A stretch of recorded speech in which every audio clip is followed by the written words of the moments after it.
ಕಾಡಿನ ರಾಜ ಸಿಂಹ ಅದರ ಪರಿವಾರದೊಂದಿಗೆ ಕಾಡಿನಲ್ಲಿ ವಾಸಿಸುತ್ತಿತ್ತು. ಅದರ ಒಂದು ಮಗು ಇತ್ತು. ಅದರ ಹೆಸರು ಸಿಂಬಾ. ಸಿಂಬಾ ಚಿಕ್ಕಂದಿನಿಂದಲೇ ತುಂಬಾ ತುಂಟ ಆಗಿದ್ದ.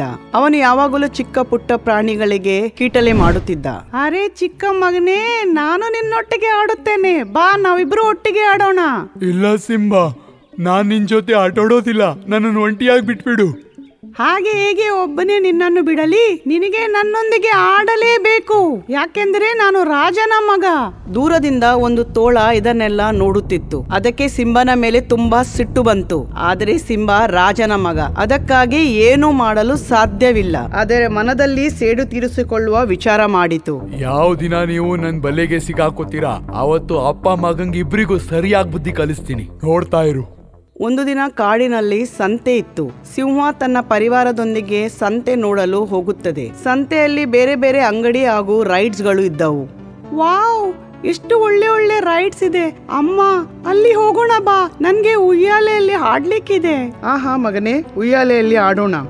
ಸಿಂಹಿನಿ ಸಿಂಬನನ್ನು ಉಯ್ಯಾಲೆ ಆಡಿಸಲು ಕರೆದುಕೊಂಡು ಹೋಗುತ್ತಾಳೆ. ಆಗ ಸಿಂಹ ಬೇರೆ ಪ್ರಾಣಿಗಳನ್ನು ಕೇಳುತ್ತಾನೆ. ಎಲ್ರಿಗೂ ಜಾತ್ರೆ ಇಷ್ಟ ಆಯ್ತಾ?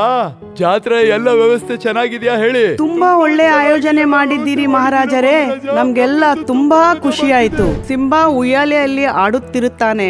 ಆಗ ಅವನ ಕಣ್ಣೆದುರಿಗೆ ತೋಳನ ಮಕ್ಕಳು ಕಂಡು ಬರುತ್ತದೆ. ಸಿಂಬಾ ತಾಯಿಯ ಕಣ್ ತಪ್ಪಿಸಿ ತೋಳನ ಮಕ್ಕಳೊಂದಿಗೆ ಆಡಲು ಹೋಗುತ್ತಾನೆ. ಇದನ್ನು ನೋಡಿದ ತೋಳ ಮನಸ್ಸಿನಲ್ಲಿ ಅಂದುಕೊಳ್ಳುತ್ತಾನೆ, ಸಿಂಬಾನ ಎತ್ಕೊಂಡು ಹೋಗೋಕೆ ಇದಕ್ಕಿಂತ ಒಳ್ಳೆ ಅವಕಾಶ ಬೇರೆ ಸಿಗೋದಿಲ್ಲ. ಸಮಯ ನೋಡಿ ತೋಳ ಸಿಂಬನನ್ನು ಅಪಹರಣ ಮಾಡಿಕೊಳ್ಳುತ್ತಾನೆ. ಸಂತೆಯಲ್ಲಿ ತುಂಬಾ ಜನರಿರುತ್ತಾರೆ, ಆದ್ದರಿಂದ ಸಿಂಬಾನ ಬೊಬ್ಬೆ ಯಾರಿಗೂ ಕೇಳೋದಿಲ್ಲ. ಸ್ವಲ್ಪ ಸಮಯದ ನಂತರ ಸಿಂಬಾ ಕಾಣದಿದ್ದದನ್ನು ಕಂಡು ಸಿಹಿನಿ ಹೇಳುತ್ತಾಳೆ, ಮಹಾರಾಜ್, ಸಿಂಬಾ ಕಾಣ್ತಾ ಇಲ್ವಲ್ಲ, ಸ್ವಲ್ಪ ನೋಡಿಕೊಳ್ಳಿ, ಅವನು ಎಲ್ಲಿಗೆ ಹೋಗಿದ್ದಾನೆಂದು. ಏನ್ ಹೇಳ್ತಾ ಇದೀಯ ಮಹಾರಾಣಿ? ಈಗ ನಿನ್ ಜೊತೆನೆ ಇದ್ದ ತಾನೆ, ಎಲ್ಗ್ ಹೋಗ್ಬಿಟ್ಟ ಅವನು? ನಂಗೆ ಗೊತ್ತಿಲ್ಲ ಮಹಾರಾಜ, ನನ್ನ ಮಗ ಎಲ್ಲಿಗೆ ಹೋಗಿದ್ದಾನೆಂದು, ಅವನನ್ನು ಹುಡುಕಿ ಕೊಡಿ. ಚಿಂತೆ ಮಾಡ್ಬೇಡ ಮಹಾರಾಣಿ, ಅವನು ಇಲ್ಲೇ ಎಲ್ಲೋ ಆಡ್ತಾ ಇರ್ಬೇಕು. ಸಿಹಿನಿಯ ದುಃಖವನ್ನು ನೋಡಿ ಕರಡಿ ಹೇಳುತ್ತದೆ, ಮಹಾರಾಜ, ಒಂದ್ ವೇಳೆ ಸಿಂಬಾನ ಯಾರಾದ್ರೂ ಎತ್ಕೊಂಡು ಹೋಗಿದ್ರೆ? ಇದನ್ನು ನೋಡಿ ಸಿಂಹಗೆ ತುಂಬಾ ಸಿಟ್ಟು ಬರುತ್ತದೆ. ನಂತರ ಅದು ಗರ್ಜನೆ ಮಾಡಲು ಶುರು ಮಾಡುತ್ತದೆ. ಇದು ಹೇಗೆ ಸಾಧ್ಯ? ನನ್ ಮಗನ್ನ ನನ್ ರಾಜ್ಯದಲ್ಲಿ ಯಾರು ಎತ್ಕೊಂಡು ಹೋಗಕ್ಕಾಗುತ್ತೆ? ಇಲ್ಲಿ ಕೇಳಿ ಪ್ರಾಣಿಗಳೇ, ಸೂರ್ಯ ಮುಳುಗೋ ಹೊತ್ತಿಗೆ ನನ್ ಮಗನ್ನ ನೀವು ಯಾರು ಹುಡುಕ್ಲಿಲ್ಲ ಅಂದ್ರೆ ನಿಮ್ ಎಲ್ಲರನ್ನು ಸಾಯಿಸ್ಬಿಡ್ತೀನಿ. ಸಿಂಹದ ಈ ಘೋಷಣೆಯನ್ನು ಕೇಳಿ ಪ್ರಾಣಿಗಳೆಲ್ಲ ಹೆದರಿಕೊಳ್ಳುತ್ತವೆ. ಎಲ್ಲಾ ಪ್ರಾಣಿಗಳು ಕೂಡಿ ಸಿಂಬನನ್ನು ಹುಡುಕಲು ಶುರು ಮಾಡುತ್ತವೆ. ಆದರೆ ಸಿಂಬಾ ಎಲ್ಲೂ ಸಿಗೋದಿಲ್ಲ. ಸಿಂಹ ಮತ್ತು ಸಿಹಿನಿ ಕೂಡ ಸಿಂಬನನ್ನು ಎಲ್ಲಾ ಕಡೆ ಹುಡುಕುತ್ತಾರೆ, ಆದ್ರೆ ಸಿಂಬಾ ಎಲ್ಲೂ ಸಿಗೋದಿಲ್ಲ. ಮತ್ತೆ ಸಾಕಾಗಿ ಸಿಂಹ ಮತ್ತು ಸಿಹಿನಿ ಒಂದು ಗುಹೆಯ ಹೊರಗೆ ಕುಳಿತುಕೊಳ್ಳುತ್ತಾರೆ. ಅಚಾನಕ್ ಒಂದು ಕಲ್ಲಿಂದ ಸುತ್ತಿದ ಒಂದು ಕಾಗದ ಅವರ ಹತ್ತಿರ ಬಂದು ಬೀಳುತ್ತದೆ. ಸಿಂಹ ಅದನ್ನು ನೋಡುತ್ತದೆ. ಅದರಲ್ಲಿ ಒಂದು ಪತ್ರವಿರುತ್ತದೆ. ಇದೇನು ಅನಿಸ್ತಿದೆ, ಯಾರೋ ನನಗೆ ಸಂದೇಶ ಕಳಿಸಿದ್ದಾರೆ ಅಂತ. ಮತ್ತೆ ಸಿಂಹ ಆ ಕಾಗದವನ್ನು ಓದುತ್ತದೆ. ಶೇರ್ ಖಾನ್, ನಿನ್ ಮಗ ನನ್ನ ಹತ್ರ ಇದ್ದಾನೆ. ನಿನ್ ಮಗ ನಿನ್ಗೆ ಜೀವಂತವಾಗಿ ಬೇಕು ಅಂತ ಇದ್ರೆ ಈ ಕಾಡಿನ ರಾಜನ್ನ ನನ್ನನ್ ಮಾಡು, ಇಲ್ಲ ಅಂದ್ರೆ ನಿನ್ ಮಗನ್ನ ನಾನು ಕೊಂದು ಬಿಡ್ತೀನಿ. ಈ ಕಾಗದವನ್ನು ಯಾರು ಬರೆದಿರಬಹುದು? ನಿಮಗೆ ಏನು ಅನಿಸುತ್ತಿದೆ? ಪತ್ರದ ಕೆಳಗೆ ಹುಲಿಯ ಉಗುರಿನ ಗುರುತಿದೆ. ಇದರ ಅರ್ಥ ಹುಲಿನೇ ನನ್ನ ಮಗನ್ನ ಕತ್ಕೊಂಡು ಹೋಗಿರೋದು. ನಾನವನ್ನ ಜೀವಂತವಾಗಿ ಬಿಡೋದಿಲ್ಲ. ಸಿಂಹ ಕೂಡಲೇ ಹುಲಿಯ ಹತ್ತಿರ ಹೋಗುತ್ತದೆ. ಅಲ್ಲಿ ಹೋಗಿ ನೋಡಿದಾಗ ಹುಲಿ ಒಂದು ಕಲ್ಲಿನ ಮೇಲೆ ಮಲಗಿತ್ತು. ಹುಲಿ, ನೀನ್ ಮಾಡಿದ್ದು ಸರಿಯಾಗಿಲ್ಲ, ಇವತ್ ನಾನು ನಿನ್ನ ಜೀವಂತವಾಗಿ ಬಿಡೋದಿಲ್ಲ. ಇದನ್ನು ಹೇಳಿ ಸಿಂಹ ಹುಲಿಯ ಮೇಲೆ ಆಕ್ರಮಣ ಮಾಡುತ್ತದೆ. ಮಹಾರಾಜ, ನಿಮ್ಗೆ ಏನಾಗೋಗಿದೆ? ನೀವು ಯಾಕೆ ಈ ರೀತಿ ನನ್ನನ್ನ ಕಾಡ್ತಾ ಇದ್ದೀರಾ? ಅಂತ ಕೆಲ್ಸ ನಾನು ಏನ್ ಮಾಡಿದೀನಿ? ಮೋಸ ಮಾಡಿ ನೀನು ನನ್ನನ್ನೇ ಕೇಳ್ತಾ ಇದ್ದೀಯಾ ನಾನು ಏನ್ ಮಾಡಿದೀನಿ ಅಂತ? ನಾನು ಯಾಕೆ ನಿನ್ನನ್ನು ರೇಗ್ತಾ ಇದ್ದೀನಿ ಅಂತ? ನೀನ್ ನನ್ನ ಮಗನ್ನ ಕತ್ಕೊಂಡು ಹೋಗಿದ್ದೀಯಾ, ನಾನು ನಿನ್ನ ಜೀವಂತ ಕೊಂದ್ಬಿಡ್ತೀನಿ. ಸಿಂಬಾ ಕಳ್ತನ ಆಗಿದ್ದಾನ? ಇದೇನ್ ಹೇಳ್ತಿದ್ದೀರಾ ಮಹಾರಾಜ್ರೆ? ನಿನಗೆ ಎಲ್ಲ ಗೊತ್ತಿದ್ದು ಏನು ಗೊತ್ತಿಲ್ದೇ ತರ ನಾಟಕ ಆಡ್ತಿದ್ಯಾ? ಇಲ್ಲ ಮಹಾರಾಜ, ನಾನು ನಿಜ ಹೇಳ್ತಿದ್ದೀನಿ. ಇದ್ರ ಬಗ್ಗೆ ನಂಗೆ ಸ್ವಲ್ಪನೂ ಗೊತ್ತಿಲ್ಲ. ದಯವಿಟ್ಟು ನನಗೆ ಎಲ್ಲ ವಿವರವಾಗಿ ಹೇಳಿ. ಮತ್ತೆ ಸಿಂಹ ಎಲ್ಲ ವಿಚಾರವನ್ನು ಹುಲಿಗೆ ಹೇಳುತ್ತದೆ. ಸಿಂಬಾ ಸಂತೆಯಿಂದ ಹೇಗೆ ಕಾಣೆಯಾಗಿದ್ದಾನೆ ಮತ್ತೆ ಇದನ್ನು ಹೇಳುತ್ತದೆ. ಈ ಕಾಡಲ್ಲಿ ನಿನ್ ಬಿಟ್ರೆ ವಿದ್ಯೆ ಕಲ್ತಿರೋರು ಬೇರೆ ಯಾರು ಇಲ್ಲ. ಹಾಗಾದ್ರೆ ಈ ಪತ್ರನ ನಿನ್ ಬಿಟ್ಟು ಬೇರೆ ಯಾರು ಬರೆಯೋಕ್ ಸಾಧ್ಯ? ಆಗ ಅಚಾನಕ್ ಒಂದು ನರಿ ಓಡೋಡಿ ಸಿಂಹದ ಹತ್ತಿರ ಬರುತ್ತದೆ. ಮಹಾರಾಜನ ಜಯವಾಗಲಿ, ನಾನೊಂದು ಸಮಾಚಾರ ತಂದಿದ್ದೇನೆ. ಏನಂತ ಸಂದೇಶ? ಬೇಗ ಹೇಳು. ಮಹಾರಾಜರೇ, ನನಗೆ ತಿಳಿದು ಬಂದಿದೆ, ಬಿಕ್ಕು ತೋಳ ಈಗಷ್ಟೇ ಪಟ್ಟಣದಿಂದ ಶಿಕ್ಷಣ ಪಡೆದುಕೊಂಡು ಬಂದಿದ್ದಾನೆ. ಯಾರಿಗೊತ್ತು ಆ ಪತ್ರ ತೋಳನೆ ಬರೆದಿರಬಹುದು. ಇದನ್ನು ಕೇಳಿದ ಸಿಂಹ ಹುಲಿಯನ್ನು ಕರೆದುಕೊಂಡು ತೋಳದ ಗುಹೆಗೆ ಹೋಗುತ್ತಾನೆ. ಮತ್ತೆ ಅಲ್ಲಿ ನೋಡಿ ತುಂಬಾ ಆಶ್ಚರ್ಯಚಕಿತನಾಗುತ್ತಾನೆ. ಅಲ್ಲಿ ಒಂದು ಸಾಯಿಯ ಬಾಟಲ್ ಇಟ್ಟಿರುತ್ತದೆ ಹಾಗೂ ಅಲ್ಲಿ ಕಲ್ಲಿನಿಂದ ಕೊರೆದ ಕಾಲಿನ ನಿಶಾನೆ ಕೂಡ ಇರುತ್ತದೆ. ಈಗ ಎಲ್ಲಾ ಮಾತುಗಳು ಸಿಂಹಗೆ ಅರ್ಥವಾಗುತ್ತದೆ. ಅರ್ಥ ನನ್ ಮಗನ್ನ ಕದ್ದಿರೋದು ಈ ತೋಳಾನೆ. ಆಗ ಆ ಹುಲಿಗೂ ತನ್ನ ಕಾಲಿನ ನಿಶಾನೆ ನೋಡಿ ಸಿಟ್ಟು ಬರುತ್ತದೆ. ನನ್ನ ಉಗುರಿನ ಗುರುತು ನೋಡಿದ್ರ ಮಹಾರಾಜ್ರೆ? ಇದ್ರ ಅರ್ಥ ಇಲ್ಲಿವರೆಗೆ ಏನೆಲ್ಲ ಅಪರಾಧ ನನ್ ಮೇಲೆ ಬಂದಿದೆ, ಇದ್ರಿಂದ ಈ ತೋಳಾನೇ ಇರೋದು. ನಾನು ತೋಳನ ಜೀವಂತ ಬಿಡೋಲ್ಲ. ಏನಂದಿದ್ದೆ ನೀನು ರಾಜನ ಮಗ ಅಂತ. ಇವತ್ ನೋಡ್ತೀನಿ ಬೆಟ್ಟದಿಂದ ಕೆಳಗೆ ಎಸ್ತರೆ ಮಹಾರಾಜನ ಮಗ ಸಾಯ್ತಾನೋ ಇಲ್ವೋ ಅಂತ. ಹೇ ತೋಳ, ನಿನಗೇನನಿಸುತ್ತದೆ? ನನ್ನನ್ನು ಕೊಂದ ನಂತರ ನೀವೆಲ್ಲರೂ ಬದುಕುಳಿಯುತ್ತೀರಾ? ಇದೆಲ್ಲ ನಿಮ್ಮ ತಪ್ಪು ಅನಿಸಿಕೆ. ನನ್ನ ಅಪ್ಪ ನಿಮ್ಮನ್ನು ಯಾರನ್ನು ಬಿಡಲಾರ, ನಿಮ್ಮನ್ನೆಲ್ಲ ಹುಡುಕಿಕೊಂಡು ಬಂದು ಕೊಲ್ಲುತ್ತಾನೆ. ನಾಯಿ ನನ್ನ ಮಗನೇ, ನಾನ್ ಸಾಯ್ತೀನೋ ಬದುಕ್ತೀನೋ ಅದನ್ನ ಆಮೇಲೆ ನೋಡೋಣ. ಮೊದ್ಲು ನಾನ್ ನಿನ್ನನ್ನು ಕೊಲ್ತೀನಿ. ತುಂಬಾ ಮಾತಾಡ್ತೀಯ ನೀನು. ತೋಳ ಸಿಂಹನ ಮೇಲೆ ಆಕ್ರಮಣ ಮಾಡುವ ಸಮಯದಲ್ಲಿ ಸಿಂಹ ಅಲ್ಲಿಗೆ ಬರುತ್ತದೆ. ನಿನ್ನ ಆಟ ಇಲ್ಲಿಗೆ ಮುಗೀತು ತೋಳ. ನಿನ್ ಎಲ್ಲಾ ವಂಚನೆ ನನಗೆ ಗೊತ್ತಾಗಿದೆ. ಅಂದ್ರೆ ನಿಮ್ಗೆ ಎಲ್ಲಾ ಕತೆ ತಿಳಿದಿದೆ. ಹಾಗಾದ್ರೆ ನಾನು ಏನೋ ಹೇಳಕ್ ಇಷ್ಟಪಡ್ತೀನಿ. ನಿಮ್ಗೆ ಏನ್ ಹೇಳ್ಬೇಕು ಅಂತಿದೀಯಾ? ಬೇಗ ಹೇಳು ತೋಳ. ನಾನ್ ಅನ್ಕೊಂಡಿದ್ದೆ ನಿಮ್ಮಿಬ್ರನ್ನ ಹೋರಾಡೋಗ್ ಮಾಡ್ಬೇಕು ಅಂತ. ಆಗ ನಿಮ್ಮಿಬ್ರಲ್ಲಿ ಯಾರಾದ್ರೂ ಒಬ್ರು ಸಾಯ್ತಾರೆ. ಆಗ ಇನ್ನೊಬ್ಬನ ನಾವೆಲ್ಲ ತೋಳ ಕೂಡಿ ಸಾಯಿಸ್ಬಿಡ್ತಿದ್ದು. ಆಗ ಕಾಡಿಗೆ ನಾವೇ ರಾಜರಾಗ್ತಿದ್ವಿ. ಆದ್ರೆ ಈಗ ನನ್ಗನ್ನಿಸ್ತಿದೆ ನೀವಿಬ್ರನ್ನು ಒಟ್ಟಿಗೆ ಸಾಯಿಸ್ಬೇಕು ಅಂತ. ಅಯ್ಯೋ, ಮೂಲೆಯಲ್ಲಿ ಕೂತಿರೋ ಗೂಬೆ ನನ್ನ ಮಗನೇ, ನೀನ್ ನಮ್ಮನ್ ಕೊಲ್ತೀಯಾ? ಅರೆ, ಕೊಲ್ಲೋದಂತೂ ನಿನ್ನನ್ನೇ ಇತ್ತು. ಆದ್ರೆ ನಿನ್ನ ಮಗ ನನ್ನ ತಲೆ ಮೇಲೆ ಕೂತ್ಕೋಬಿಟ್ಟ. ನನ್ನ ಮಕ್ಕಳಿಗೆ ತುಂಬಾ ತೊಂದರೆ ಕೊಡ್ತಿದ್ದ. ಅದಕ್ಕೆ ಇವನೇ ಫಸ್ಟ್ ಕೊಲ್ಬೇಕು ಅನ್ಕೋಬಿಟ್ಟೆ. ಇದನ್ನು ಕೇಳಿದ ಸಿಂಹ ಹಾಗೂ ಹುಲಿಗೆ ತುಂಬಾ ಸಿಟ್ಟು ಬರುತ್ತದೆ. ಆಗಲೇ ಸಿಂಹಿನಿ ಬೇರೆ ಪ್ರಾಣಿಗಳೊಂದಿಗೆ ಅಲ್ಲಿಗೆ ಬರುತ್ತಾಳೆ. ಎಲ್ಲ ಪ್ರಾಣಿಗಳು ಕೂಡಿ ಆ ತೋಳದ ಮೇಲೆ ಆಕ್ರಮಣ ಮಾಡುತ್ತವೆ. ಸಿಂಹ ಹಾಗೂ ಹುಲಿ ಕೂಡಿ ತೋಳದ ಲೀಡರ್ನನ್ನು ಕೊಲ್ಲುತ್ತವೆ. ಅದರೊಂದಿಗೆ ಬೇರೆ ತೋಳಗಳು ಸಾಯುತ್ತವೆ. ಗಾಯದ ಉಳಿದ ತೋಳಗಳು ಅಲ್ಲಿಂದ ಓಡಿ ಹೋಗುತ್ತವೆ. ಯುದ್ಧ ಮುಗಿದ ತಕ್ಷಣ ಸಿಂಹಿನಿ ಸಿಂಬನನ್ನು ಆಲಂಗಿಸುತ್ತಾಳೆ. ನನ್ನ ಮಗು, ನನ್ನ ಕೂಚಿ ಕೂಚಿ, ನಿನಗೇನು ಆಗಿಲ್ಲ ತಾನೇ? ನಿನಗೆ ತುಂಬಾ ಧನ್ಯವಾದಗಳು. ನನ್ನ ಕಠಿಣ ಸಮಯದಲ್ಲಿ ನೀನು ನನಗೆ ಸಹಾಯ ಮಾಡಿದ್ದೀಯಾ.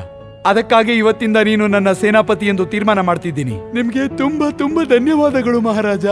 ಇವತ್ತಿನಿಂದ ನಿಮ್ ಸಂಸಾರ ಮತ್ತು ನಮ್ ಕಾಡಿನ ಪ್ರಾಣಿಗಳನ್ನ ರಕ್ಷಣೆ ಮಾಡೋ ಜವಾಬ್ದಾರಿ ನಂದು.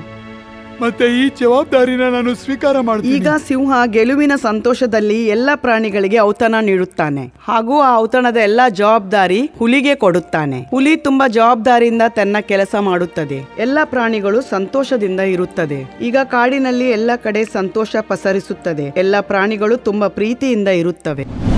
ಈ ಕತೆ ಸುಂದರವನದ್ದಾಗಿದೆ. ಇಲ್ಲಿ ಎಲ್ಲಾ ಪ್ರಾಣಿಗಳು ತನ್ನ ಜೀವನವನ್ನ ಸಾಗಿಸ್ತಾ ಇದ್ವು. ಅದೇ ಊರಿನಲ್ಲಿ ಒಂದು ಸಿಂಹ ಇತ್ತು. ಕಾಡಿನ ರಾಜನಾಗಿತ್ತು. ಇದರ ಹವಾ ಪೂರ್ತಿ ಕಾಡಿನಲ್ಲಿತ್ತು. ಈ ಸಿಂಹ ಬಹಳ ಭಯಾನಕವಾಗಿತ್ತು. ಪ್ರತಿ 2 ದಿನಕ್ಕೊಮ್ಮೆ ಯಾವುದಾದರೂ ಪ್ರಾಣಿಗಳನ್ನು ತನ್ನ ಶಿಕಾರಿಯನ್ನಾಗಿ ಮಾಡ್ಕೊಳ್ತಿತ್ತು. ಇದರಿಂದ ತನ್ನ ಹಸಿವನ್ನ ನೀಗಿಸ್ತಿತ್ತು. ಈ ಸಿಂಹನ ಆರ್ಭಟದಿಂದ ಕಾಡಿನ ಎಲ್ಲಾ ಪ್ರಾಣಿಗಳು ತುಂಬಾ ತೊಂದರೆಯಲ್ಲಿದ್ವು. ಒಂದಿನ ಅದೇ ಸಿಂಹ ಕಾಡಿನ ಒಂದು ಜಿಂಕೆಯನ್ನು ತನ್ನ ಹಸಿವನ್ನು ನೀಗಿಸ್ಕೊಳ್ಳೋಕೆ ಶಿಕಾರಿ ಮಾಡ್ತು. ಇದೆಲ್ಲವನ್ನು ನೋಡಿ ಕಾಡಿನ ಎಲ್ಲಾ ಪ್ರಾಣಿಗಳಿಗೂ ತುಂಬಾ ಸಿಟ್ಟು ಬಂದಿತ್ತು. ಎಲ್ಲರ ಮನದಲ್ಲೂ ಈ ಸಿಂಹನನ್ನು ನೋಡಿ ಬಹಳ ಭಯದಿಂದ ಇರುವಂತಾಯ್ತು. ಈ ಸಿಂಹನ ಭಯದಿಂದ ಕಾಡಿನ ಯಾವುದೇ ಪ್ರಾಣಿಗಳು ನಿರ್ಭಯವಾಗಿ ಓಡಾಡುವ ಹಾಗಿರ್ಲಿಲ್ಲ. ಒಂದಿನ ಕಾಡಿನ ಎಲ್ಲ ನಿವಾಸಿಗಳು ಸೇರ್ಕೊಂಡು ಕಾಡಿನ ಒಂದು ಮಧ್ಯದಲ್ಲಿ ಕೂತ್ಕೊಂಡು ಮಾತಾಡ್ತಾ ಇದ್ರು. ಗೆಳೆಯರೇ, ಈ ಸಿಂಹ ನಮ್ಮನ್ನು ಬದುಕಲು ಬಿಡುತ್ತಾ ಇಲ್ಲ. ಖಂಡಿತ ಪ್ರತಿದಿನ ಅವನು ಕಾಡಿಗೆ ಬರ್ತಾನೆ, ಒಂದು ಪ್ರಾಣಿಯನ್ನ ತಿಂದು ಮುಗಿಸ್ತಾನೆ. ಒಂದೊಮ್ಮೆ ಇದೇ ರೀತಿ ನಡೆದ್ರೆ ಮುಂದೊಂದು ದಿನ ಆ ಸಿಂಹ ನಮ್ಮೆಲ್ಲರನ್ನ ತಿಂದು ಈ ಕಾಡನ್ನ ಮುಗಿಸಿಬಿಡ್ತಾನೆ. ಮೊಲ ಹೇಳಿದ್ದು ನಿಜವಾಗಿದೆ. ಆ ಸಿಂಹ ತುಂಬಾ ಅಪಾಯಕಾರಿ ಸಿಂಹವಾಗಿದೆ. ಅವನು ಯಾರನ್ನು ಕೊಲ್ಬೇಕೆಂದು ಒಂದ್ಸಲ ತೀರ್ಮಾನ ಮಾಡ್ತಾನೋ ಅವನನ್ನ ಕೊಂದು ಮುಗಿಸಿಯೇ ಸಮಾಧಾನ ಪಡ್ಕೊಳ್ತಾನೆ. ಆ ಸಿಂಹ ನನ್ನ ತಂಗಿಯನ್ನ ತಿಂದು ಬಿಡ್ತು. ನಾನಿನ್ನ ಒಂದ್ ಕ್ಷಣನೂ ಈ ಕಾಡಿನಲ್ಲಿ ಇರೋದಿಲ್ಲ. ನಾನು ಈ ಕಾಡನ್ನು ಬಿಟ್ಟು ಹೊರಟು ಹೋಗ್ತಿದ್ದೀನಿ. ನಾನು ಕೂಡ ಈ ಕಾಡು ಬಿಟ್ಟು ಹೋಗ್ತೇನೆ. ಅರೆ ಅಣ್ಣ, ಜಾನ್ ಹೇ ತೋ ಜಹಾನ್ ಹೇ. ಇಲ್ಲಿದ್ಕೊಂಡು ನಮ್ಮ ಜೀವನವನ್ನು ಅಪಾಯ ಕೊಡುವುದರಿಂದ ಒಳ್ಳಿತು ನಾನು ಬೇರೆ ಕಡೆ ಹೋಗಿ ನನ್ನ ಜೀವನ ಸುಖಮಯವಾಗಿ ಜೀವಿಸಬಹುದು. ನಾವೆಲ್ಲರೂ ಈ ಕಾಡು ಬಿಟ್ಟು ಬಿಡೋಣ. ನಮ್ಗೆ ಆ ಸಿಂಹದ ಜೊತೆ ಜೀವಿಸೋದು ಬೇಕಿಲ್ಲ. ನಮಗೂ ನಮ್ಮ ಪ್ರಾಣದ ಆಸೆ ಇದೆ.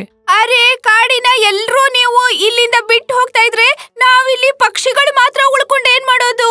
ಈ ಕಾಡಲ್ಲಿ ಖುಷಿನೇ ಇಲ್ಲ ಅಂದ್ಮೇಲೆ ಈ ಪಕ್ಷಿಗಳು ಕುತ್ಕೊಂಡು ಏನ್ ಮಾಡೋದು? ನಾವಿಲ್ಲಿ ನಾವು ನಿಮ್ ಜೊತೆ ಬರ್ತೀವಿ, ನಾವು ನಿಮ್ ಜೊತೆ ಇರ್ತೀವಿ. ಎಲ್ಲಾ ಪ್ರಾಣಿಗಳು ಕೂಡ ಆ ಸಿಂಹನ ಭಯದಿಂದ ಕಾಡನ್ನು ಬಿಟ್ಟು ಹೋಗೋಕೆ ನಿರ್ಧರಿಸ್ತವೆ. ಆಗ ಅಲ್ಲಿಗೆ ಒಂದು ಇಲಿ ಬರುತ್ತೆ. ಅದು ಇದೇ ಕಾಡಿನಲ್ಲಿ ವಾಸವಾಗಿರುತ್ತೆ. ಅದು ಬಹಳ ಚುರುಕಾದ ಇಲಿಯಾಗಿತ್ತು. ಇದೇನ್ ಮಾಡ್ತಿದ್ದೀರಿ ಕಾಡು ಪ್ರಾಣಿಗಳೇ? ಈ ಕಾಡು ನಮ್ಮೆಲ್ಲರದ್ದು. ಇದನ್ನು ನಾವು ತುಂಬಾ ಪ್ರೀತಿಯಿಂದ ರಕ್ಷಿಸಿದ್ದೇವೆ. ಎಷ್ಟು ಪರಿಶ್ರಮ ಪಟ್ಟು ನಾವು ಈ ಕಾಡನ್ನು ಬೆಳೆಸಿದ್ದೇವೆ. ಈಗ ನೀವು ಒಬ್ಬ ಸಿಂಹದ ಭಯದಿಂದ ಕಾಡನ್ನು ಬಿಟ್ಟು ಹೋಗೋ ಮಾತನಾಡ್ತಿದ್ದೀರಾ? ಮತ್ತೇನ್ ಮಾಡೋದಣ್ಣ? ಇಲ್ಲೇ ಕುಳಿತುಕೊಂಡು ಆ ಸಿಂಹದ ತುತ್ತಾಗ್ಬೇಕೇನೋ? ಸುಮ್ಮನೆ ನಮ್ಮ ಜೀವನ ಮುಗಿಸ್ಕೊಳ್ಬೇಕಾ? ಮೊಲ ಅಣ್ಣ, ಭಯ ಪಡೋದ್ರಿಂದ ಏನೂ ಪ್ರಯೋಜನವಿಲ್ಲ. ಬದುಕೋದಾದ್ರೆ ಗೌರವದಿಂದ ಬದುಕಿ. ಮೃತ್ಯುವಿನ ಭಯದಲ್ಲಿ ಬದುಕೋದು ಕೂಡ ಒಂದು ಜೀವನವೇನು? ಅರೆ ಇಲಿ, ಅದು ಸಿಂಹವಾಗಿದೆ. ಸಿಂಹ ಹಾಗೆ ತುಂಬಾ ಅಪಾಯಕಾರಿಯಾಗಿದೆ. ನಾನು ನಿಮಗೆ ಭರವಸೆ ನೀಡ್ತೇನೆ, ಆದಷ್ಟು ಬೇಗ ಆ ಸಿಂಹ ಈ ಕಾಡನ್ನ ಬಿಟ್ಟು ಹೋಗುತ್ತೆ. ಒಂದೊಮ್ಮೆ ಹೋಗದೇ ಇದ್ರೆ ಮತ್ತೆಂದೂ ಯಾವುದೇ ಪ್ರಾಣಿಗಳ ಶಿಕಾರಿ ಮಾಡೋದಿಲ್ಲ. ಆದ್ರೂ ಅದು ಹೇಗೆ ಸಾಧ್ಯ ಅಣ್ಣ? ಅದೆಲ್ಲ ನೀವು ನನ್ನ ಮೇಲೆ ಬಿಟ್ಟು ಬಿಡಿ. ನೀವು ನೋಡ್ತಾ ಇರಿ ನಾನು ಆ ಸಿಂಹವನ್ನ ಹೇಗೆ ಮೂರ್ಖನಾಗಿಸ್ತೇನೆಂದು. ಓಯ್ ಇಲಿ, ಬಾಯಿ ಮುಚ್ಕೊಳ್ಳು. ನಾವಿಲ್ಲಿ ಇಷ್ಟೆಲ್ಲ ದೊಡ್ಡ ಪ್ರಾಣಿಗಳು ಆ ಸಿಂಹದ ಕೂದಲನ್ನು ಅಲುಗಾಡಿಸಲು ಸಾಧ್ಯವಿಲ್ಲ. ಮತ್ತೆ ನೀನು ಇಷ್ಟು ಚಿಕ್ಕವನಾಗಿದ್ಕೊಂಡು ಸಿಂಹಕ್ಕೆ ಪಾಠ ಕಲಿಸೋ ಮಾತನಾಡ್ತಿದ್ದೀಯಾ? ಅರೆ, ಅವನು ನಿನ್ನನ್ನು ಒಂದೇ ತುತ್ತಿನಲ್ಲಿ ಹೇಗೆ ತಿಂದ್ಬಿಡ್ತಾನೋ ಯಾರಿಗೂ ತಿಳಿಯೋಕ್ಕೂ ಸಾಧ್ಯವಿಲ್ಲ. ನಾನು ಸಣ್ಣವನು, ಈ ವಿಷಯ ಒಪ್ಪಿಕೊಳ್ತೇನೆ. ಆದ್ರೆ ಕೆಲವೊಮ್ಮೆ ಛೋಟಾ ಪಟಾಕ ಬಿ ಬಡಾ ಧಮಾಕ ಕರ್ ದೇತಾ ಹೈ. ನೀವು ನೋಡ್ತಾ ಇರಿ ನನ್ನ ಚಮತ್ಕಾರ. ಇಷ್ಟು ಹೇಳಿ ಇಲಿ ಓಡುತ್ತಾ ಸಿಂಹ ಇರುವಂತಹ ಗುಹೆಗೆ ಹೋಗುತ್ತೆ. ಇಲ್ಲಿ ಎಲ್ಲಾ ಪ್ರಾಣಿಗಳು ಆ ಇಲಿಯನ್ನು ನೋಡುತ್ತಾ ಇದ್ದಾವೆ. ಇವನು ಸಾಯ್ತಾನೆ, ಸುಮ್ಮನೆ ಹೀರೋಗಿರಿ ತೋರಿಸಿ ಪ್ರಾಣ ಕಳ್ಕೋತಾನೆ. ಅರೆ, ಇವನಿಗೆ ತಿಳಿದಿಲ್ಲ ಇವನು ಯಾರ ಗುಹೆಗೆ ಹೋಗ್ತಿದ್ದಾನೆಂದು. ಅರೆ, ಅವನು ಕಾಡಿನ ರಾಜ ಸಿಂಹವಾಗಿದೆ. ಸಿಂಹ ಅವನ ಎದುರುಗಡೆ ನಿಲ್ಲಲು ದೊಡ್ಡ ದೊಡ್ಡ ಪ್ರಾಣಿಗಳು ಹೆದರ್ಕೊಳ್ತಾರೆ. ಅಂದ್ಮೇಲೆ ಇಷ್ಟು ಸಣ್ಣ ಇಲಿ ಇವನೇನು ಮಾಡಿ ಅನ್ನೋ ಸಿಂಹಕ್ಕೆ? ಇಲ್ಲಿ ಎಲ್ಲಾ ಪ್ರಾಣಿಗಳು ಭಯದಿಂದ ಇದ್ದವು. ಆಗ ಇಲಿ ಸಿಂಹದ ಗುಹೆಯಿಂದ ನಿಧಾನವಾಗಿ ಹೋಗ್ತಾ ಇರುತ್ತೆ. ಒಳಗೆ ಸಿಂಹ ಗಾಢ ನಿದ್ರೆಯಲ್ಲಿ ಮಲಗಿರುತ್ತೆ. ಇದನ್ನೋಡಿ ಇಲಿಗೆ ಹೆದರಿಕೆ ಆಗುತ್ತೆ. ಅರೆ ಬಾಪ್ರೆ, ಕಾಡು ಪ್ರಾಣಿಗಳ ನಡುವೆ ಹೀರೋ ಆಗಿ ಇಲ್ಲಿ ತನಕ ಬಂದ್ಬಿಟ್ಟೆ. ಆದ್ರೆ ಈಗ ಈ ಅಪಾಯಕಾರಿ ಸಿಂಹವನ್ನ ಹೇಗೆ ಎದುರಿಸೋದು? ಅರೆ, ಇವನ ಹಲ್ಲು ಎಷ್ಟು ಅಪಾಯಕಾರಿಯಾಗಿದೆ. ಇವನ ಹಲ್ಲು ಒಂದೇ ಪೆಟ್ಟಿನಲ್ಲಿ ನನ್ನನ್ನ 2 ತುಂಡು ಮಾಡಿಬಿಡ್ಬಹುದು. ಆಗ ಇಲಿಯ ಕಾಲು ಸಿಂಹನ ಕಾಲಿಗೆ ತಾಗುತ್ತೆ. ಆಗ ಸಿಂಹ ಎಚ್ಚರವಾಗುತ್ತೆ. ಯಾರು ನೀನು? ಎಲ್ಲಿಗೆ ಯಾಕೆ ಬಂದೆ? ಅಣ್ಣ ಅಣ್ಣ, ನಾನೊಂದು ಇಲಿ ಅಣ್ಣ. ಅಬೇ ಅಣ್ಣನ ತಮ್ಮ, ಬೇಗ ಹೇಳು, ನೀನ್ ಯಾಕೆ ಇಲ್ಲಿಗೆ ಬಂದೆ? ಇಲ್ಲಾಂದ್ರೆ ನಿನ್ನನ್ನು ಕೊಲ್ಲಲು ನನ್ಗೆ ತುಂಬಾ ಮಜಾ ಆಗ್ಬಹುದು. ಅರೆ ಬೇಡ ಬೇಡ ಅಣ್ಣ, ನನ್ನನ್ನು ಕೊಲ್ಬೇಡಿ ಅಣ್ಣ. ಅದೇನಂದ್ರೆ ನಾನಿಲ್ಲಿಗೆ ನಿಮ್ಗೆ ಸಹಾಯ ಮಾಡಲು ಬಂದಿದ್ದೆ. ನೀನಿಷ್ಟು ಸಣ್ಣ ಇಲಿ, ನೀನು ನನ್ನ ಸಹಾಯಕ್ಕೆ ಬಂದಿದ್ದೀಯಾ? ಅರೆ, ನಾನು ಸಿಂಹ. ಈ ಕಾಡಿನ ರಾಜ ನಾನು. ನನ್ನಿಂದ ಇಡೀ ಕಾಡು ಪ್ರಾಣಿಗಳು ಹೆದರ್ತಾರೆ. ಮತ್ತೆ ನೀನು ನನ್ಗೆ ಸಹಾಯ ಮಾಡೋಕೆ ಬಂದಿದ್ದೀಯಾ? ಅರೆ ಸಿಂಹಣ್ಣ, ಯಾವ ವಿಷಯ ನಾನು ನಿಮ್ಗೆ ಹೇಳಲಿಕ್ಕೆ ಬಂದಿದ್ದೀನಲ್ವಾ ಅದನ್ನ ಕೇಳಿ ನಿಮ್ಗೆ ಪ್ರಜ್ಞೆ ತಪ್ಪಬಹುದು. ನಿಮ್ಮ ಕಾಲಿನ ಕೆಳಗಿನ ನೆಲ ಜಾರಿ ಹೋಗಬಹುದು. ಹೌದಾ? ಅಂತ ವಿಷಯ ಏನದು? ನಾನು ಸ್ವಲ್ಪ ಸಮಯದ ಮುಂಚೆ ಕಾಡಿನಲ್ಲಿ ಬೇಟೆಗಾರರನ್ನು ಕಂಡೆ. ಹಾಗೆ ಅವರು ಈ ಕಾಡಿನ ಎಲ್ಲ ಮರ, ಎಲ್ಲ ಜಾಗ, ಎಲ್ಲ ಕೆರೆ ಕಾಲುವೆ ಮತ್ತೆ ಎಲ್ಲ ಎಲೆಗಳ ಮೇಲೆ ಒಂದು ವಿಚಿತ್ರ ಔಷಧಿ ಹಾಕ್ತಿದ್ದಾರೆ. ಅದನ್ನು ತಿನ್ನೋದ್ರಿಂದ ಈ ಕಾಡಿನ ಪಕ್ಷಿ ಮತ್ತು ಪ್ರಾಣಿಗಳು ಮೂರ್ಛೆ ಹೋಗಬಹುದು. ಅದಾದ ನಂತರ ಆ ಬೇಟೆಗಾರರು ಅದೆಲ್ಲವನ್ನು ತಮ್ಮೊಂದಿಗೆ ಒಂದು ಪಂಜರದಲ್ಲಿಟ್ಟುಕೊಂಡು ತೆಗೆದುಕೊಂಡು ಹೋಗ್ತಾರೆ. ನೀನ್ ಹೇಳೋದು ಸತ್ಯವೇನೋ ಇಲ್ಲಿ? ಹಾ, ಇದೆಲ್ಲ ನಾನು ನನ್ನ ಕಿವಿಯಲ್ಲಿ ಕೇಳಿದೆ ಮತ್ತು ಕಣ್ಣಾರೆ ನೋಡಿದೆ ಸಿಂಹಣ್ಣ. ಅದಕ್ಕಾಗಿಯೇ ಈ ವಿಷಯ ತಿಳಿಸಲು ನಾನು ನಿಂಬಳಿ ಬಂದಿದ್ದೇನೆ. ಯಾಕೆಂದ್ರೆ ನೀವೇ ನಮ್ಮ ಕಾಡಿನ ಅಸಲಿ ಗೌರವ. ಒಂದ್ ವೇಳೆ ನೀವು ತಪ್ಪಿ ಎಲ್ಲಾದರೂ ಯಾವುದೇ ಪಕ್ಷಿ ಅಥವಾ ಪ್ರಾಣಿಯನ್ನು ತಿಂದ್ರೆ ಆಗ ಅವುಗಳ ಶರೀರದಲ್ಲಿರುವ ಔಷಧಿ ನಿಮ್ ಶರೀರದೊಳಗೂ ಹೋಗಬಹುದು ಮತ್ತೆ ನೀವು ಸಹ ಮೂರ್ಛೆ ಹೋಗಬಹುದು. ಆ ಬಳಿಕ ಬೇಟೆಗಾರರು ನಿಮ್ಮನ್ನು ಪಂಜರದಲ್ಲಿಟ್ಟುಕೊಂಡು ತೆಗೆದುಕೊಂಡು ಹೋಗಬಹುದು. ಏನು? ಇಲ್ಲ, ನನ್ಗೆ ಪಂಜರದಲ್ಲಿ ಬಂದಿ ಆಗ್ಲಿಕ್ಕಿಲ್ಲ. ಅರೆ ಬಾಪ್ರೆ, ಇದ್ಯಾವ ರೀತಿಯ ತೊಂದರೆ ಬಂತು ಕಾಡಿನಲ್ಲಿ? ಅರೆ ಸಿಂಹಣ್ಣ, ನಾನು ಬೆಳಗಿನಿಂದ ಏನು ತಿನ್ನದೆ ತಿರುಗಾಡ್ತಾ ಇದ್ದೇನೆ. ನಾನು ಬೆಳಗಿನಿಂದ ನೀರೂ ಸಹ ಕುಡಿದಿಲ್ಲ. ಒಂದೊಮ್ಮೆ ಆ ಔಷಧಿ ನನ್ನ ಶರೀರದೊಳಗೆ ಹೋಗಿ ನಾನು ಮೂರ್ಛಿತನಾದ್ರೆ ನನ್ನನ್ನು ಆ ಬೇಟೆಗಾರರು ಹಿಡಿದುಕೊಂಡು ಹೋಗ್ತಾರಲ್ವಾ. ಅದಕ್ಕಾಗಿ ಈ ವಿಷಯ ನಾನೆಲ್ಲರಿಗೂ ತಿಳಿಸ್ತಾ ಇದ್ದೇನೆ. ಹಾಗಾಗಿ ಎಲ್ಲರೂ ಈ ಕಾಡನ್ನು ಬಿಟ್ಟು ಹೋಗ್ತಿದ್ದಾರೆ. ಹಾಗಾಗಿ ನಾನು ಹೋಗ್ತಿದ್ದೇನೆ. ನೀವು ಇಲ್ಲಿಂದ ಹೊರಟು ಬಿಡಿ ಸಿಂಹಣ್ಣ. ಇಲ್ಲಾಂದ್ರೆ ಸುಮ್ಮನೆ ಏನೋ ಮಾಡಲು ಹೋಗಿ ನೀವು ಆ ಬೇಟೆಗಾರರ ಪಂಜರದಲ್ಲಿ ಕೈದಿ ಆಗಬಹುದು. ನಾನಂತೂ ಹೋಗ್ತಿದ್ದೇನೆ. ಇಷ್ಟು ಹೇಳಿ ಆ ಚಾಲಾಕಾದ ಇಲಿ ನೆಕ್ಕೊಂಡು ಹೋಗಿ ಗುಹೆಯ ಹೊರಗಡೆ ಹೋಗಿ ಕತ್ ಕೂತ್ಕೊಳ್ಳುತ್ತೆ ಮತ್ತೆ ಸಿಂಹನ ಮಾತನ್ನು ಕೇಳಿಸ್ಕೊಳ್ಳುತ್ತೆ. ಅರೆ ಬಾಪ್ರೆ, ಈ ಇಲಿ ನನ್ನನ್ನು ತೊಂದರೆಗೆ ಸಿಲುಕಿಸಿ ಹೋಯಿತು. ಇಲ್ಲ ಇಲ್ಲ, ನಾನು ಈ ಕಾಡನ್ನು ಬಿಟ್ಟು ಹೋಗ್ತೇನೆ. ನಾನಿನ್ನು ಈ ಕಾಡಿನಲ್ಲಿ ಇರಲು ಸಾಧ್ಯವೇ ಇಲ್ಲ ಮುಂದೆಂದು. ಅರೆ ಭಾಯಿ, ಜಾನ್ ಹೇ ತೋ ಜಹಾನ್ ಹೇ. ನಾನೀಗ್ಲೇ ಕಾಡಿನಿಂದ ಹೊರಡ್ತೇನೆ. ಇದನ್ ಕೇಳಿದ್ಮೇಲೆ ಸಿಂಹನಿಗೆ ಬೇಜಾರಾಗಿ ಆ ಗುಹೆಯನ್ನು ಬಿಟ್ಟು ಈ ಕಾಡನ್ನು ಬಿಟ್ಟು ಅಲ್ಲಿಂದ ಹೊರಟೋಗುತ್ತೆ. ಕಾಡಿನ ಈ ಎಲ್ಲಾ ಪಕ್ಷಿಗಳು ಪ್ರಾಣಿಗಳು ಸಿಂಹ ಕಾಡಿನಿಂದ ಹೊರಟೋಗ್ತಿರುವುದನ್ನು ನೋಡಿ ಈ ಎಲ್ಲರೂ ತುಂಬಾ ಖುಷಿ ಪಡ್ತಾರೆ. ಅರೆ ವಾ ಇಲಿಯಣ್ಣ, ಒಪ್ಪಿಕೊಂಡೆ ನಿಮ್ಮನ್ನ. ಕೊನೆಗೂ ನೀವು ಆ ಸಿಂಹವನ್ನ ಕಾಡಿನಿಂದ ಹೊರಗೆ ಓಡಿಸಿಯೇ ಬಿಟ್ರಿ. ನಾನು ಹೇಳಿದ್ದೇನಲ್ಲ, ಈ ಚತುರ ಇಲಿಯ ಎದುರು ಆ ಮೂರ್ಖ ಸಿಂಹ ನಿಲ್ಲೋಕೆ ಸಾಧ್ಯವಿಲ್ಲವೆಂದು. ನೋಡಿದ್ರಾ ಹೇಗೆ ನಾನು ನನ್ನ ಚತುರತೆಯಿಂದ ಆ ಸಿಂಹವನ್ನ ಮೂರ್ಖನಾಗಿಸಿದೆ. ಇಲಿಯ ಈ ಚಾಲಾಕಿನಿಂದ ಕಾಡಿನಲ್ಲಿ ಎಲ್ಲಾ ಪ್ರಾಣಿಗಳು ಮತ್ತೆ ಖುಷಿಯಿಂದ ಇರ್ತಾರೆ. ಇದರ ನಂತರ ಕಾಡಿನ ಎಲ್ಲಾ ಪ್ರಾಣಿಗಳು ಮೊದಲಿನ ಹಾಗೆ ಖುಷಿಯಿಂದ ಸಂತೋಷದಿಂದ ಇರ್ತಾರೆ. ಸಿಂಹಕಾನ್ನ ಕೆರೆ. ಸೋನ್ಗಢ್ ಜಂಗಲಲ್ಲಿರೋ ಅಂತಹ ಎಲ್ಲಾ ಪ್ರಾಣಿಗಳು ಸೋನುನ ಫ್ರೆಂಡ್ಸ್ ಆಗಿರ್ತಾರೆ. ಆದ್ರೆ ಇವ್ರ ಫ್ರೆಂಡ್ಶಿಪ್ ನ ನೋಡಿ ಇದೊಂದ್ ಪ್ರಾಣಿ ತುಂಬಾನೇ ಹೊಟ್ಟೆ ಕೆಚ್ಚ ಪಡ್ತಿರುತ್ತೆ. ಈ ಹೊಟ್ಟೆ ಕೆಚ್ಚಿಂದಾನೆ ಅದು ಯಾವಾಗ್ಲೂ ಸಿಂಹ ಹತ್ರ ಹೋಗಿ ಬೇರೆ ಪ್ರಾಣಿಗಳ ಮೇಲೆ ದೂರ್ಗಳನ್ನ ಹೇಳ್ತಾ ಇರುತ್ತೆ. ಅಲ್ಲ ಸಿಂಹರಾಜ, ಈ ಸಲ ಅಂತೂ ಬರಗಾಲ ಬಂದಿದೆ. ನೀರಿಗಂತೂ ತುಂಬಾನೇ ಕಷ್ಟ ಆಗಿದೆ. ಮತ್ತೆ ನಿನ್ ಹತ್ರ ನೋಡಿದ್ರೆ ನೀರ್ ತುಂಬಿರೋ ಅಂತಹ ಒಂದು ಸುಂದರವಾದ ಕೊಳ ಇದೆ. ಮತ್ತೆ ಇದೇ ಸಮಯ ನಿನ್ನ ದೌಲತ್ತನ್ನ ತೋರ್ಸ್ಕೊಳ್ಳೋದಿಕ್ಕೆ ನೀನು ಯಾರಿಗೂ ನಿನ್ ಕೊಳದಿಂದ ನೀರ್ ಕುಡಿಯೋದಕ್ಕೆ ಬಿಡ್ಬೇಡ. ನೀನ್ ನಿಜ ಹೇಳ್ತಿದೀಯಾ ನರಿ? ಧನ್ಯವಾದ ಧನ್ಯವಾದ. ಆದ್ರೆ ನನಗ್ ಕುಡಿಯೋದಕ್ ಬಿಡು ಆಯ್ತಾ? ಸೋನು, ನನ್ಗೆ ಬಾಯಾರಿಕೆ ಆಗ್ತಿದೆ. ನನಗೂ. ನೀನೇನು ಚಿಂತೆ ಮಾಡ್ಬೇಡ, ನಾನೇನಾದ್ರೂ ಒಂದ್ ಮಾಡ್ತೀನಿ. ನೋಡು ಶೇರ್ಖಾನ್, ಕಾಡಲ್ಲಿ ಎಲ್ಲಾ ಪ್ರಾಣಿಗಳು ಹೊಟ್ಟೆ ಹಸಿವಿಂದ ಒದ್ದಾಡ್ತಿದೆ. ಎಲ್ಲಾ ಪ್ರಾಣಿಗಳು ನೀರ್ ಕುಡಿಯೋದಕ್ಕೂ ಹೆದರ್ಕೊಳ್ತಿದೆ.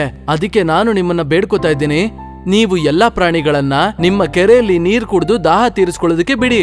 ಇಲ್ಲ, ನನ್ನ ಕೆರೆಯಿಂದ ಯಾರಿಗೂ ಒಂದ್ ಹನಿ ಕೂಡ ಕೊಡಲ್ಲ ನಾನು.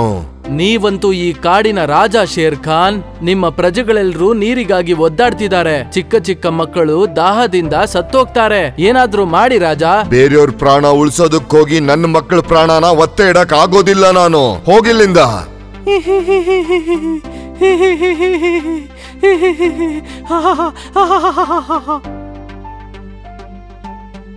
ನೀನಂತೂ ಸರಿಯಾಗಿ ಮಾಡ್ದೆ ಸಿಂಹರಾಜ.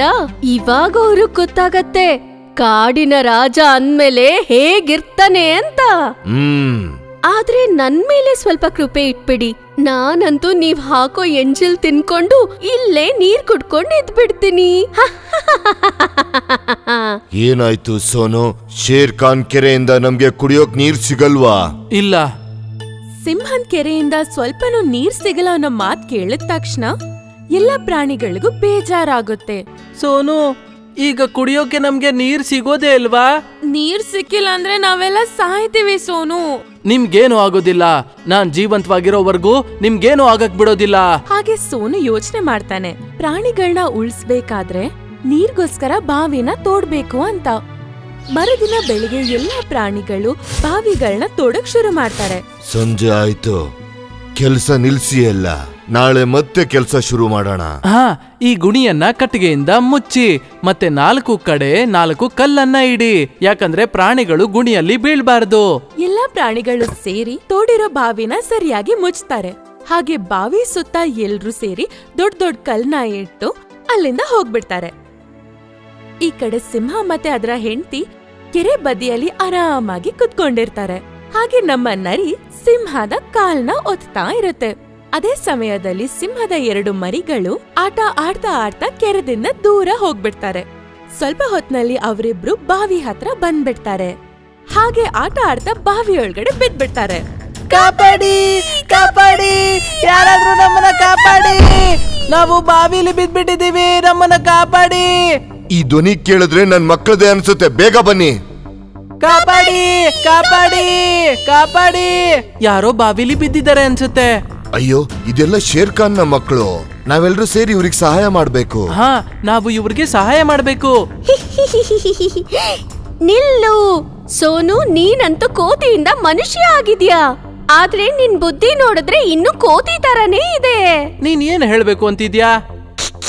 ನಾನೇನ್ ಅನ್ಕೊಂತೀನಿ ಅಂದ್ರೆ, ಬಾವಿಯಿಂದ ಅವ್ರ ಮಕ್ಳನ್ನ ತೆಗಿಯೋದಕ್ಕೆ ಸಿಂಹರಾಜ ನಮ್ ಸಹಾಯ ಬೇಡ್ಲಿ ಅಂತ. ಅರ್ಥ ಆಯ್ತು. ಶೇರ್ ಖಾನ್ ನಮ್ಮನ್ನ ಕೇಳಿದ ತಕ್ಷಣ ನಾವು ಅವರ ಮಕ್ಕಳನ್ನ ಕಾಪಾಡ್ತೀವಿ. ಆಗ ಶೇರ್ ಖಾನ್ ಹತ್ರ ನಮ್ಮ ಬೇಡಿಕೆಗಳನ್ನ ಇಡ್ತೀವಿ. ನಮ್ ಸಹಾಯ ಪಡ್ಕೊಂಡಿರೋ ಅಂತ ಸಿಂಹರಾಜ ಮತ್ತೆ ಯಾವ ಪ್ರಾಣಿಗೂ ಕೊಳದಿಂದ ನೀರ್ ಕುಡಿಬೇಡ ಅಂತ ಹೇಳಿ ತಡೆಯೋದಕ್ಕಾಗೋದಿಲ್ಲ. ಇದೊಂದು ಅದ್ಭುತವಾದ ಉಪಾಯ. ಕಾಪಾಡಿ, ಕಾಪಾಡಿ, ನಮ್ಮನ್ನ ಕಾಪಾಡಿ. ನಾನ್ ಬರ್ತಾ ಇದ್ದೀನಿ ಮಕ್ಕಳ. ನಿಮ್ ಧ್ವನಿ ಕೇಳ್ತಾ ಇದೆ. ಶೇರ್ ಖಾನ್ ಬರ್ತಾ ಇದ್ದಾನೆ. ಬನ್ನಿ, ಎಲ್ಲ ಅಡುಕೊಳ್ಳಿ. ಎಲ್ಲ ಪ್ರಾಣಿಗಳು ಅಲ್ಲಿಂದ ಹೋಗ್ಬಿಡ್ತಾರೆ. ಸಿಂಹ ಬಾವಿ ಹತ್ರ ಬಂದು ಹೇಳ್ತಾನೆ, ನಾನ್ ಬಂದಿದ್ದೀನಿ ಮಕ್ಕಳ. ನೀವ್ ಎಲ್ಲಿದ್ದೀರಾ? ನಾವು ಬಾವಿ ಒಳಗಡೆ ಇದ್ದೀವಿ ಅಪ್ಪ, ನಮ್ಮನ್ನ ಕಾಪಾಡಿ. ನನ್ ಮಕ್ಕಳು ಕೆಳಗಡೆ ಸಿಗಾಕೊಂಡಿದ್ದಾರೆ. ನಾನೇನ್ ಮಾಡ್ಲಿ? ಇವ್ನ ಹೇಗ್ ಕರ್ಕೊಂಡ್ ಬರ್ಲಿ ಹೊರಗೆ? ನರಿ, ನೀ ನನಗ್ ಸಹಾಯ ಮಾಡು. ಕ್ಷಮಿಸ್ಬಿಡಿ ಸಿಂಹರಾಜ, ಈ ವಿಷಯದಲ್ಲಿ ನಾನ್ ನಿಮಗೆ ಯಾವುದೇ ಸಹಾಯ ಮಾಡೋದಕ್ಕಾಗಲ್ಲ. ತನ್ನ ಮಕ್ಕಳನ್ನು ಕಾಪಾಡ್ಬೇಕಂತ ಸಿಂಹ ಕಾಡಲ್ಲಿ ಎಲ್ರನ್ನು ಸಹಾಯಕ್ಕೋಸ್ಕರ ಕೇಳ್ಕೋತಿರ್ತಾನೆ. ಯಾರಾದ್ರೂ ಇದ್ದೀರಾ? ನನ್ ಮಕ್ಕಳು ಇಲ್ಲಿ ಕೆಳಗಡೆ ಸಿಗಾಕೊಂಡಿದ್ದಾರೆ. ಯಾರಾದ್ರೂ ಸಹಾಯ ಮಾಡಿ. ಸಿಂಹ ಧ್ವನಿಯನ್ ಕೇಳಿ ಅಡ್ಗಿರೋ ಎಲ್ಲಾ ಪ್ರಾಣಿಗಳು ಹೊರಗಡೆ ಬರ್ತಾರೆ. ನೀವು ಸಹಾಯಕ್ಕಾಗಿ ಜೋರಾಗಿ ಕೂಗಿದ್ರ ಶೇರ್ ಖಾನ್? ಹೇಳಿ, ನಾವು ನಿಮ್ಗೆ ಯಾವ ರೀತಿ ಸಹಾಯ ಮಾಡ್ಬೇಕು? ನಾನನ್ ಕೆರೆಯಿಂದ ನಿನ್ಗೆ ನೀರ್ ಕೊಡಲ್ಲ ಅಂತ ಹೇಳಿದ್ರು ನೀ ನನಗ್ ಸಹಾಯ ಮಾಡೋಕ್ ಬರ್ತಾ ಇದೀಯಾ? ನಾನಂತೂ ಕೇಳಿದೀನಿ, ಒಂದ್ ವೇಳೆ ನಾವ್ ಯಾರಿಗಾದ್ರೂ ಸಹಾಯ ಮಾಡಿದ್ರೆ ಆಗ ಭಗವಂತ ನಮಗ್ ಸಹಾಯ ಮಾಡ್ತಾನೆ. ನಿನ್ನ ವಿಚಾರಗಳು ಎಷ್ಟು ಚೆನ್ನಾಗಿದ್ದಾವೆ ಸೋನು. ಕಾಪಾಡಿ, ಕಾಪಾಡಿ. ಸ್ನೇಹಿತರೆ, ಶೇರ್ ಖಾನರ ಮಕ್ಕಳನ್ನ ಕಾಪಾಡೋದು ಈಗ ನಮ್ಮ ಕರ್ತವ್ಯ. ಕೋತಿ, ನೀನು ಹಗ್ಗ ತಗೊಂಡ್ ಬಾ. ಖಂಡಿತವಾಗ್ಲು ಹಗ್ಗ ತಯಾರಿದೆ. ಹೇಳಿ, ಇವಾಗ ಏನ್ ಮಾಡ್ಬೇಕು? ಈಗ ನೀ ಹಗ್ಗ ತಗೊಂಡು ಬಾವಿ ಒಳಗ್ ಹೋಗು ಸಾಕು. ನೀನ್ ಅವಾಗ ಮಕ್ಕಳನ್ನ ಎತ್ಕೊಂಡು ನಮ್ಗೊಂದ್ ಕೂಗ ಹಾಕು. ನಾವೆಲ್ಲ ಸೇರಿ ಈ ಹಗ್ಗನ ಎಳೆದು ನಿಮ್ಮನ್ನ ಮೇಲೆ ಕರ್ಕೊಂತೀವಿ. ಸರಿ ಕರಡಿ ಮಾಮ. ಕೋತಿ ಹಗ್ಗನ್ ಹಿಡ್ಕೊಂಡು ಬಾವಿಯೊಳಗಡೆ ಇಳ್ದು ಬಿಡ್ತಾನೆ. ಮತ್ತೆ 2 ಸಿಂಹದ ಮರಿಗಳನ್ನ ತನ್ನ ಹತ್ರ ಹಿಡ್ಕೊಂಡು ಸೋನುನ ಕರೀತಾನೆ. ಸೋನು, ಸೋನು, ನಾನ್ ಮಕ್ಳನ್ನ ಎತ್ತಿ ಹಿಡ್ಕೊಂಡಿದೀನಿ, ಬೇಗ ನಮ್ಮನ್ನ ಮೇಲ್ಗಡೆಗೆ ಎಳ್ಕೊಳ್ಳಿ. ಸರಿ. ಇದನ್ ಕೇಳಿ ಎಲ್ಲಾ ಪ್ರಾಣಿಗಳು ಸೇರಿ ಕೋತಿ ಮತ್ತೆ ಸಿಂಹದ 2 ಮಕ್ಳನ್ನ ಬಾವಿಯಿಂದ ಹೊರಗಡೆ ತರ್ತಾರೆ. ಅಪ್ಪ ಅಪ್ಪ. ತನ್ ಮರಿಗಳನ್ನ ಜೀವಂತವಾಗಿ ನೋಡಿ ಸಿಂಹದ ಕಣ್ಣಲ್ಲಿ ಖುಷಿಯಿಂದ ಕಣ್ಣಲ್ಲಿ ನೀರ್ ತುಂಬುತ್ತೆ. ಅಪ್ಪ, ನಿಮ್ಮಿಂದ ನಾವು ಜೀವಂತವಾಗಿದ್ದೀವಿ, ನಿಮ್ಗೆ ಧನ್ಯವಾದ. ಧನ್ಯವಾದ ನನಗಲ್ಲ, ಅವ್ರಿಗೆ ಹೇಳಿ, ಅವರೇ ನಿಮ್ ಜೀವ ಉಳಿಸಿದ್ದು. ಅಪ್ಪ, ಇವ್ರೇ ಅಲ್ವಾ? ನೀವು ಇವ್ರನ್ನ ಕೆರೆಯಿಂದ ನೀರ್ ಕುಡಿಯಕ್ ಬಿಟ್ಟಿಲ್ಲ ಅಲ್ವಾ? ಹೌದು ಮಗನೇ, ಆ ತಪ್ಪನ್ನ ನಾನೇ ಮಾಡಿದ್ದು. ಹಾಗಿದ್ರೂನು ಇವರೆಲ್ಲ ನಮ್ ಪ್ರಾಣ ಕಾಪಾಡಿದ್ರ? ಹೌದು ಮಕ್ಕಳ, ಒಳ್ಳೆಯವ್ರು ಯಾವಾಗ್ಲೂ ಹೀಗೆ ಇರ್ತಾರೆ. ಅವ್ರಿಗೆ ಎಷ್ಟೇ ಕೆಟ್ಟದನ್ ಮಾಡಿದ್ರು ಅವರು ಬೇರೆಯವ್ರಿಗೆ ಕೆಟ್ಟದನ್ ಬಯಸೋದಿಲ್ಲ. ಅಪ್ಪ, ಈಗ ಕಾಡಲ್ಲಿ ಒಳ್ಳೆ ಟೈಮ್ ನಡೀತಾ ಇಲ್ಲ. ಕಾಡಲ್ಲಿರೋ ಎಲ್ಲಾ ಕೆರೆ ನೀರು ಒಣಗೋಗಿದೆ. ಅಪ್ಪ, ಈಗ ನೀವೇ ಅವ್ರಿಗೆ ಸಹಾಯ ಮಾಡ್ಬೇಕು. ನಮ್ ಕೆರೆಯಿಂದ ನೀರ್ ಕುಡಿಯಕ್ಕೆ ಸಹಾಯ ಮಾಡಪ್ಪ. ನೀನ್ ಹೇಳ್ತಿರೋದ್ ನಿಜ ಮಗನೇ. ಸೋನು, ಇನ್ಮೇಲಿಂದ ಈ ಕಾಡಲ್ಲಿರೋ ಯಾವ ಪ್ರಾಣಿ ಆದ್ರೂ ನನ್ ಕೆರೆಯಿಂದ ನೀರ್ ಕುಡಿಬಹುದು. ಆದ್ರೆ ಒಂದು ಪ್ರಾಣಿನ ಬಿಟ್ಟು ನಾನು ಈ ನಯವಂಚಕ ನರಿ ಬಗ್ಗೆ ಮಾತಾಡ್ತಾ ಇರೋದು. ನನ್ನ ಕೆರೆಯಿಂದ ಈ ನರಿಯ ಬಾಯಾರಿಕೆ ತೀರೋದಿಲ್ಲ. ನನ್ನ ಕ್ಷಮಿಸ್ಬಿಡು ಸಿಂಹರಾಜ, ನನ್ನಿಂದ ತಪ್ಪಾಗೋಯ್ತು. ನೀನು ನನ್ ಜೊತೆ ಅಲ್ಲ, ಇಡೀ ಕಾಡಿನ ಜನಕ್ಕೆ ಮೋಸ ಮಾಡಿದೀಯ. ಕ್ಷಮೆ ಕೇಳ್ಬೇಕಾ? ಇವ್ರೆಲ್ಲರ ಜೊತೆ ಕೇಳು. ಸೋನು, ಕರಡಿ ಮಾಮ, ನನ್ನನ್ನು ದಯವಿಟ್ಟು ಕ್ಷಮಿಸ್ಬಿಡಿ. ಇನ್ಮೇಲೆ ನಾನಂತೂ ಯಾರಿಗೂ ಯಾವತ್ತೂ ಮೋಸ ಮಾಡಲ್ಲ. ನಿನ್ ಮೇಲೆ ನಂಬಿಕೆ ಇಡೋದು ಮೂರ್ಖತನ. ನಾನಂತರೂ ನಿನ್ನ ಕ್ಷಮಿಸಕ್ ಆಗಲ್ಲ. ಇಲ್ಲ ಸ್ನೇಹಿತರೆ, ಇವಳು ಮಾಡಿರೋ ತಪ್ಪು ಅರಿವಾಗಿದೆ. ಇವಳನ್ನ ನಾವು ಕ್ಷಮಿಸ್ಬೇಕು. ಹಾಗೆ ಅದರಲ್ಲೂ ತಪ್ಪು ಮಾಡೋನ್ಗಿಂತ ತಪ್ಪು ಮಾಡದವನ್ನ ಕ್ಷಮಿಸೋವನೇ ದೊಡ್ಡ ಮನುಷ್ಯ ಆಗ್ತಾನೆ. ಆಯ್ತು ಸೋನು, ನೀನ್ ಹೇಳ್ತಾ ಇರೋದಕ್ಕೆ ನಾವೆಲ್ಲ ಇವಳನ್ನ ಕ್ಷಮಿಸಿದೀವಿ. ಧನ್ಯವಾದ ಸ್ನೇಹಿತರೆ, ಧನ್ಯವಾದ ಸೋನು. ಹಾಗೆ ಕಾಡಲ್ಲಿರೋ ಎಲ್ಲಾ ಪ್ರಾಣಿಗಳು ಸಿಂಹದ ಕೆರೆ ಹತ್ರನೇ ನೀರ್ ಕುಡಿಯಕ್ಕೆ ಹೋಗ್ತಾರೆ. ಸಿಂಹ ಖಾನ್ಗೆ ಇದನ್ನ ನೋಡಿ ತುಂಬಾನೇ ಖುಷಿ ಆಗುತ್ತೆ. ನಿಮ್ಗೆ ನಮ್ಮ ವಿಡಿಯೋ ಇಷ್ಟ ಆಗಿದ್ರೆ ಕೂಡಲೇ ನಮ್ಮ ಚಾನೆಲ್ ಅನ್ನ ಸಬ್ಸ್ಕ್ರೈಬ್ ಮಾಡಿ. ಮತ್ತೆ ವಿಡಿಯೋನ ಲೈಕ್ ಮತ್ತೆ ಶೇರ್ ಮಾಡೋದನ್ನ ಮರಿಬೇಡಿ. ಧನ್ಯವಾದ.